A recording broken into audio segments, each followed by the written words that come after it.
ஏன் தோழர் பொண்ணுங்க இப்படி இருக்காங்க? பொண்ணுங்க ரொம்ப பாவம் தோழா.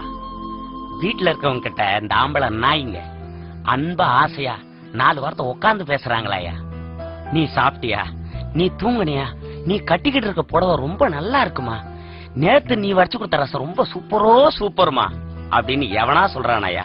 இப்படி சொல்றதை விட்டுட்டு எவளுக்கோ ஒருத்திக்கு போன் பண்ணி, ஹாய் ஹனி, நீ நல்லா இருக்கியா, நீ சாப்பிட்டியா, நீ தூங்குனியா, நீ அழகா இருக்கடா செல்லம் அப்படின்னு வாய்க்குசாம போய் சொல்லுவானுங்க.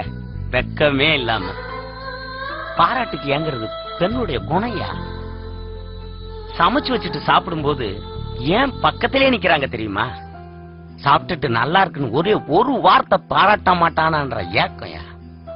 இப்படி பாராட்டலன்றத புரிஞ்சுக்கிட்ட இந்த மாதிரியான நாய்ங்க அவங்கள தவறா பயன்படுத்துறானுங்கயா. ஒரு நாளைக்கு சாரின்ற ஒரு வார்த்தைய குறைந்தபட்சம் 100 தடவை பயன்படுத்துறோம்.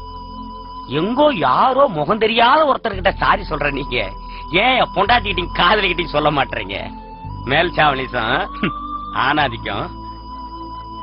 ஒரு விஷயம் சொல்றேன் தோழர், நம்ம வாழ்க்கையில எங்க யார்கிட்ட எப்படி வேணாலும் ஜெயிச்சிடலாம். ஆனா அன்பான மனைவி கிட்ட, உண்மையான காதலி கிட்ட தோத்து பாருங்கயா, வாழ்க்கை நல்லா இருக்கும். இப்படிப்பட்ட ஒரு வாழ்க்கையை வாழணுங்கிற போதுதான் ஒரு விபத்துல என்னுடைய பொண்டாட்டி பிள்ளைகளை இழந்து 2 கால்களை இழந்து இங்க கிட்ட அனாதையா கிடக்குறேன். போங்க தோழர், போங்க, விட்டு கொடுத்து வாழுங்க, வாழ்க்கை நல்லா இருக்கும். போங்க தோழர்.